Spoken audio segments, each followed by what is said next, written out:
Hello and welcome to Always in Escrow with Colby Burchin and Sarina Appel. Hi Colbs, how are you? Sarina, I am ready for some doubles. Look at me, I'm dressed, I'm ready. Get my whoosh. You look like you're ready for a match. That's all because we have Jason Zafiros here. For the past 6 years, Jason has been the managing partner of the world-renowned Rick Macci Tennis Academy, where he trains talent of all ages and directs the annual Battle of Boca tournament, one of the most prestigious prize money tournaments in the world. Prior to joining Rick Macci, Jason received his master's in sports management at the University of Miami and was a senior captain of the tennis team at Florida State University. During his high school career, he sparred top talent such as Maria Sharapova, Serena Williams, Kei Nishikori, and many others. Welcome to the show, Jason. Thank you. It's amazing, amazing being here. Thanks for that amazing introduction. Colby, you look amazing. You're just ready for US Open. So excited to be here. I don't know about that forehand stroke you were showing me, but we'll take care of that. No problem. Thanks for having me, guys. So Jason's a good friend of mine. His whole family have bought real estate through me, so I know Jason for a long time. He's just an all-around great guy. He is a part of the Rick Macci group, so I am forever happy to have him on the show because he knows his stuff, Serena. He's not just like a tennis pro, he's like the tennis pro. I know, he's our go-to. You know that. So I'm gonna get into it because all you hear around town, and I'm around town a lot, and the word on the street is Battle of Boca. So what is the Battle of Boca? The Battle of Boca has just taken a life of its own. It started during the pandemic. Obviously, that was a hard time for everybody. A lot of things, a lot of tournaments were shut down. So we have a massive facility at the Rick Macci Tennis Center at South County Regional Park. And that allows us to put out a lot of matches at one time. We have 19 brand new courts. So the Battle of Boca is a UTR tournament. And what that means is that universal tennis rating. Everyone has one. Roger Federer, a young junior, a 6-year-old who plays a tennis tournament, and just rates you just based on level, not based on age or sex or whatnot, just on level. So it allows us to put a lot of equal matches out at the facility. And then these players are also playing for big time prize money. The winner this past weekend won $2,000. So that was on the men's side. The women's side, the women's winner, over $1,500. It's not sometimes equal. It depends on how many entries sign in. So if the equal amount of entries sign in on each side, that's the prize money.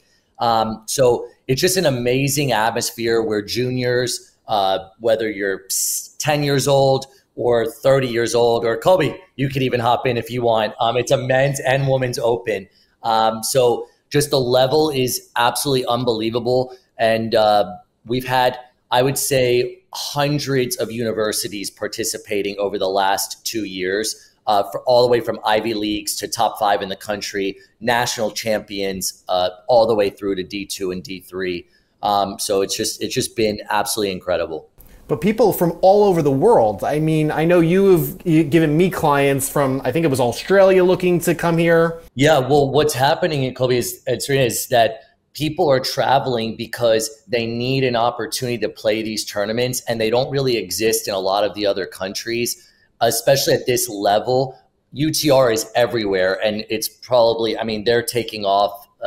UTR is just doing an amazing job. But, this amount of people last week was 190 players, so people from Puerto Rico, Australia, they just need to come here and compete because they want to get their UTRs up so that they're able to get into college, because the first thing a college coach is going to ask myself or the player is what's your UTR?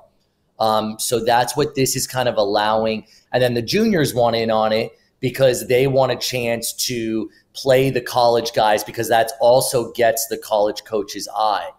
So it's a huge recruiting tool. But you have to keep it in perspective. This is every single weekend. Kalamazoo, that's the biggest tournament in the country. That's coming up next week. It's a 256 draw for the best 18 and under in the world, or in the U.S. Sorry, it's just for Americans. But that's once a year. The Battle of Boca was 128 draw and a 64 women's draw, and this is every weekend. So sometimes people do this once a year. We're doing this every single weekend. So just the action at the facility is just, there's no place like it. So let me ask you this. What is the best advice you can give a junior tennis player who wants to be a professional or a top college player? And what advice do you have for their parents? Oh, wow. Amazing 2 questions. I'll start with the advice for the player. My advice for the player, it's not so cliche as just have fun, but really it is about that. Because if you at a young age put too much pressure on yourself, then it's very difficult to make it in the tennis game, because the tennis is it's an individual sport and it gets very lonely. And it's a long career. You hope to play until you're 40 years old. I mean, look at Sarina, 38 years old, still trying. Federer, Nadal, the best in the world. They're in their mid-30s towards their 40s. But they took care of their bodies, which is different than the mentality part of it. They took care of their bodies at a young age. That's why they're able to last this long. So they had the right team around them. But my best advice to a junior is to enjoy it, but also to get the right people around them so that they're able to have a long career. That starts with the trainer. It starts with a mentor, someone who's been there before. Think of it, you guys, if you're trying to be a CEO in a regular company or business, nothing to do with tennis, you would probably shadow that person. And I think in tennis, that also needs to happen where, hey, like for me, my favorite player is Rafael Nadal. I appreciate his work ethic. I try to live my life like that. So, you find yourself in other people and kind of see what they're doing. And I don't want to say copy, but essentially, you do want to copy the best in the business. So that's my advice for a youngster is it's a long process. Don't worry about winning and losing. That will take care of itself if you train hard and you have certain abilities. I mean, for me, it was college tennis. I got the most out of my ability. Someone else, it could be a top professional. Someone else, it might be 200-300 in the world, and maybe they'll have my job. Maybe they can run the Battle of Boca, and they could help other kids, or they could coach like myself. So just, finding what your avenue is and just getting the max out of your potential, I think that's the most important. Now, parents, my best advice for parents is to just leave the kids alone. When they're home, talk about something else. They've already played 4 or 5 hours of tennis a day. Then they went to fitness. Then they went to school. If you're going to go at the dinner table and talk about their forehand when you know nothing about a forehand, probably not the best idea. Some parents do know tennis, and I'm not saying that they don't know anything about the forehand. But a lot of parents, they might be doctors or lawyers or psychiatrists or whatever their profession is. And that's why they should leave the coaching maybe to the coach. And they should really instill values that can help on the tennis court. Because you can't really teach someone to be, how to carry themselves on the court. That kind of just comes, within someone's like either a competitor or they're not. But you can at home kind of instill these values that might actually make your kid a better player. But if you're going to start to, say, why did you lose that match? Your forehand's horrible. Your backhand is horrible. You should have beat this kid. They're younger than you. I just think it's counterproductive and you're going to make the kid quit. Right. And do you often have to jump in and talk to, well, I guess you have your own talks with the kids and with the parents. Yeah. I mean, look, I do, maybe 30, 40 private lessons during the week before the Battle of Boca.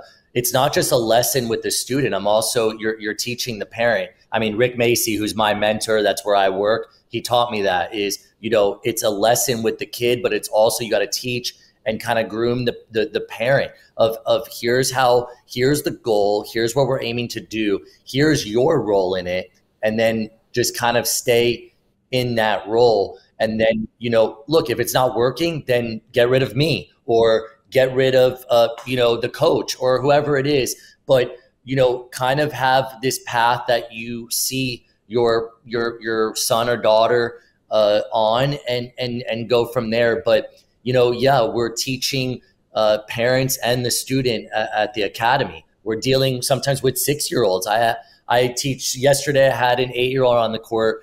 Guy reminds me of myself, and I didn't make it professional, so I'm trying everything I can to get that for him. That leads me into my question. At what age should parents put kids into tournaments or in tennis in general? I don't think there's a specific age for, hey, we hit our 8th birthday, let's go play a tournament. I think it's situational. Look, you can go off of so many different blueprints. You can take Sarina and Venus. The only reason I know their tournament schedule is because Rick Macci coached them at a young age. They didn't play any tournaments, until they were really, really, really good. So, an association, maybe USTA or UTR, whoever it is, maybe disagrees with that, right? But that was their path. Rick Macci might have disagreed with that at one time. Hey, why are you not playing this tournament? And, the father, the mother can overrule the coach, But for me, I personally, especially, I'm not being biased because I have a huge tournament, but I think kids should be playing tons of tournaments and matches because it's all about being a competitor. And if you're a competitor, you can make it in anything that you do. I don't know how good they're going to be. I don't know if they'll be top 10 in the world. That's rare air, right? Winning Grand Slams is rare. But you need a lot of situational. You could take a million lessons, right? Colby, you and I could teach you the forehand, Sarina, I could teach you the forehand.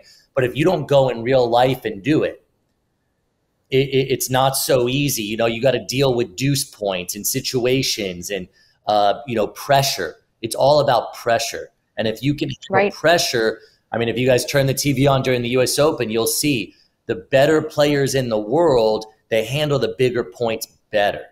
Let's talk about Rick Macci as a mentor, because he has been profiled by GQ and worked closely with Will Smith on the set of King Richard. How has it been working with him and other up-and-coming talent? So I met Rick about, I'd say 8 years ago. I was just out of grad school at University of Miami, like you mentioned in the intro.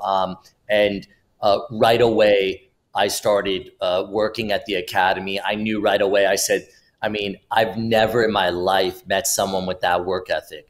And it makes you, I've always had a lot of energy. That's how I was able to play at a high level because I'm not as big and strong as the other guys.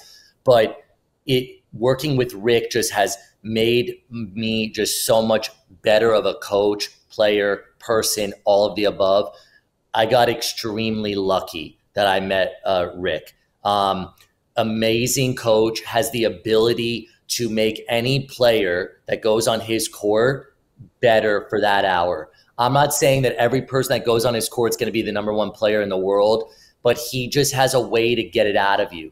And it's not just tennis when you go on his court.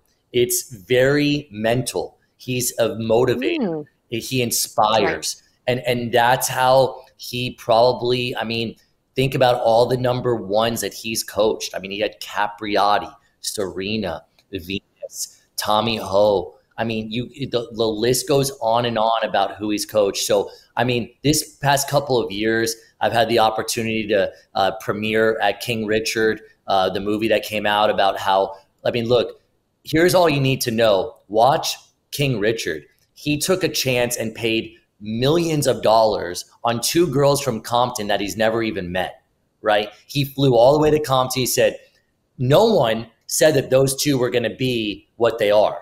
Rick said even when he first went there, if you listen to his interviews, they're all over YouTube right now. He goes, when I first got there, I didn't even think they were that good, right? And then he goes into the competitive stuff that we talked about earlier. And that's how I'm starting to learn. I can't just go look and say, hey, Colby, your forehand's horrible. Well, maybe you run and you dive and you scrap and you are just a feisty human being. And that matters. So, working under Rick has changed my life. I mean, I'm only 32, extremely successful in the game of tennis. And a big part of that is thanks to Rick. I mean, the guy texts me at 4:30 in the morning every single day. He sends me 100 gifts every single day. The gift, not gifts. I wish sometimes gifts, like gifts of emojis and all these things. At 4:30 in the morning, he goes and jogs a half a mile around his neighborhood at 5. Okay. He comes in the facility. I walk in there at like 6 in the morning. He's picking up the garbage. He opens up the park, right? I mean, this guy is just a legend. And honestly, he's, approaching close to 70 years old, right? It doesn't matter to him. He treats every day, every person who's across the net from him. That's his favorite student. That's what he would tell you guys if he comes on. And he just has a passion. And that's why he's probably, arguably the best coach in the world. And look, for someone like me, that's who I get to, I'm on the court next to him every day. So for me, it's just been an amazing, crazy ride over the past decade. I've got to work with some of the top players in the world next to him. So he's just really motivational. I suggest everyone read his book and watch King Richard because it's pretty spot on. Serena, isn't that fantastic? It's so inspiring, right? Really? Yeah. It really is. Thank you so much, Jason. That's amazing. That's great. That's really cool. Yeah. I mean, not to keep going further, but just like it doesn't matter if it was you guys, like it doesn't matter what level you are. He makes you feel that you're so important and that you're going to be so good. And that's very important mentally, because if you walked on the court and you're not very good at tennis, right? It's kind of like you, in the back of your mind, your psyche, you feel a little embarrassed. He doesn't let it get to that at all. He just gets it out of you. I watched him like a week ago get 3 players. They were like 40. They knew nothing about tennis, and he got them to hit the ball. I'm right here. I'm dressed. I'm ready. You're ready. I mean, yeah, you'd be a great candidate, Colby. Great candidate. You could show him a house after. Well, that's really a gift. So I guess all those gifts lead to the bigger gift of just, sharing the court, being courtside with, an incredible mentor. So it's fantastic. Yeah, definitely. So Jason and I are going to play a little doubles here, Serena. We are playing doubles. We are going to do 2 lies and a truth, your favorite game. Amazing. Okay, Jason, you take it away. All right. So Serena, all right, 2 lies and a truth. Colby was on the freestyle swimming league. Okay. Colby was an A player on the tennis league. Oof. Colby was on the bowling league. Those are your 3. Okay. So a swimmer, tennis, or what was the last one? A player on tennis. So that's pretty big. And then a freestyle swimming league, and he was on the bowling league.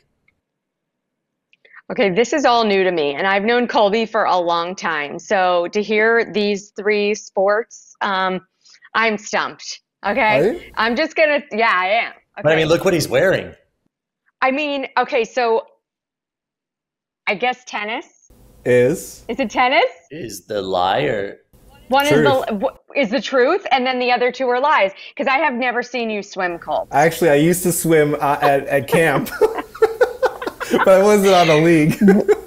Wow. So the league, when was that league? I got out of it probably around 10 years ago because I had so much fun. I played tennis my whole life. And I was on that. There's a league in Palm Beach County, on like a men's league. I think it's like every Tuesday night, all the different country clubs, you go play and it's an hour. It's fun. And it was fun.